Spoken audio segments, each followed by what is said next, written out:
யாருமே எதிர்பார்க்காத விதமா சத்யாவுக்கும் அர்ஜுனுக்கும் கல்யாணம் பண்ணி வைக்கணும் அப்படின்னு சொல்லி செல்வநாயகி ஒரு அதிரடியான முடிவு எடுத்திருக்காங்க.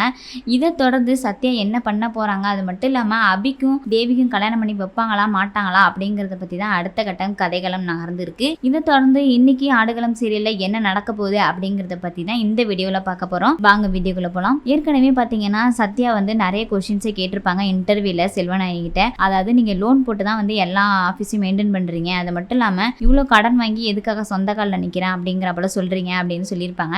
இதை கேட்ட செல்வநாயகி ரொம்பவே டென்ஷன் ஆயிடும். அதாவது இப்போ வளர்ந்து வர நீயே இவ்வளவு திமிரா பேசும்போது நான் எதுக்காக உனக்கு பதில் சொல்லணும் அப்படிங்கிற போல ஏன்ச்சு அந்த இடத்த விட்டே போயிருப்பாங்க. இதனால சொல்லிட்டு ஒரு சரியான பதிலடியை கொடுத்துருக்கோம் அப்படின்னு சொல்லி சத்யாவும் ரொம்பவே சந்தோஷமா இருந்திருப்பாங்க. இதை தொடர்ந்து தான் செல்வநாயகி வீட்டுக்கு போனோன்னா ரொம்பவே டென்ஷனா இருப்பாங்க. அதாவது சத்யா இதை போல பண்ணிட்டா அப்படின்னு சொல்லி ரொம்பவே டென்ஷனா இருந்திருப்பாங்க. இதை தொடர்ந்து அபிக்காக மாத்திரை கொடுக்கணும் அப்படின்னு சொல்லி அலாரம் வந்தோடனே எல்லாருமே கேட்பாங்க அபி எங்க அப்படின்னு சொல்லி கேட்கும்போது அப்பதான் தெரிய வரும் செல்வநாயகிக்கு அபி காணோம் அப்படின்னு சொல்லிட்டு. எல்லாருமே வீட்டுல இருக்கிறீங்க இருந்தும் கூட அபியை காணுமா அப்படின்னு சொல்லி இருப்பாங்க. இதை தொடர்ந்து எல்லாருமே அபியை தேடி கண்டுபிடிச்சோடனே என்ன சொல்லுவாங்க அப்படின்னா பத்திரமா பார்த்துங்க அபியை அப்படிங்கிறப்பதான் சொல்லியிருப்பாங்க. இதுக்கு இடையில தான் தேவி சத்யாவுக்கு ஃபோன் பண்ணி கேட்டிருப்பாங்க அபி மனநிலை சரியில்லை அப்படின்னு சொல்லி நியூஸ் பேப்பர்ல வந்திருக்கு, நீ அபியை பார்த்தியா இல்லையா அப்படின்னு சொல்லி சத்யாட்ட சொல்லியிருப்பாங்க. இல்லக்கா நான் பார்க்கல, நான் என்னன்னு விசாரிக்கிறேன், நீ ஒன்றும் கவலைப்படாத அப்படின்னு சொல்லி ஆறுதலாகவும் பேசிட்டு வச்சிருந்திருப்பாங்க.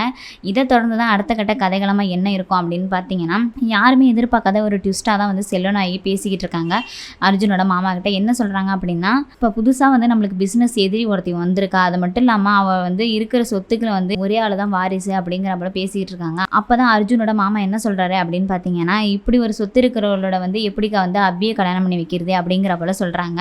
அப்போ செல்வநாயகி யாருமே எதிர்பார்க்காத ஒரு ட்விஸ்டாக என்ன சொல்றாங்க அப்படின்னா அபியை பற்றி பேசல, நான் அர்ஜுனை பற்றி பேசுகிறேன் அப்படின்னு சொல்லிடுறாங்க. கண்டிப்பாக செல்வநாயகி நினைச்சா போல அர்ஜுனுக்கும் சத்யாவுக்கும் கல்யாணம் பண்ணி வைப்பாங்க அப்படின்னு தான் அடுத்த கட்ட கதைகளமா நகர்ந்துருக்கு. இதை தொடர்ந்து தான் சத்யாவை எப்படி இருந்தாலும் பழி வாங்கணும், அது மட்டும் இல்லாமல் எல்லா சொத்தையுமே செல்வநாயகிக்கு வந்துடும் அப்படிங்கிறப்பல மாஸ்டர் பிளானையும் போட்டிருக்காங்க செல்வநாயகின்னு தான் சொல்லணும். அதை தொடர்ந்து தான் அடுத்த கட்ட கதைகளமா இது அமைஞ்சிருக்கு. இப்போ கண்டிப்பாக சத்யாவுக்கும் அர்ஜுனுக்கும் செல்வநாயகி தான் கல்யாணம் பண்ணி வைப்பாங்க. அது மட்டும் இல்லாமல் கல்யாணத்துக்கு அப்புறமா தான் சத்யா பத்தின உண்மை செல்வநாயகி தெரிய வரும் அப்படிங்கிற போல தான் இருக்கு. இதை தொடர்ந்து இதுக்கு இடையிலேயே அபிக்கும் தேவிக்கும் எப்படியாவது கல்யாணம் பண்ணி வச்சிருவாங்க அப்படிங்கிற போல தான் இருந்துகிட்டு இருக்கு சத்யாவோட பிளானும். வெயிட் பண்ணி தான் பார்க்கணும் எந்த மாதிரி என்ன ட்விஸ்ட்டை வச்சிருக்காங்க அப்படின்னு சொல்லி. இந்த பத்தின கருத்துக்களை உங்க கமெண்ட் பாக்ஸ்ல சொல்லிடுங்க. அது மட்டும் இல்லாம இது போல சீரியல் ரிவ்யூஸுக்கு நம்ம பெரிய திரை சேனலை மறக்காம லைக் அண்ட் ஷேர் பண்ணுங்க, சப்ஸ்கிரைபும் பண்ணிடுங்க.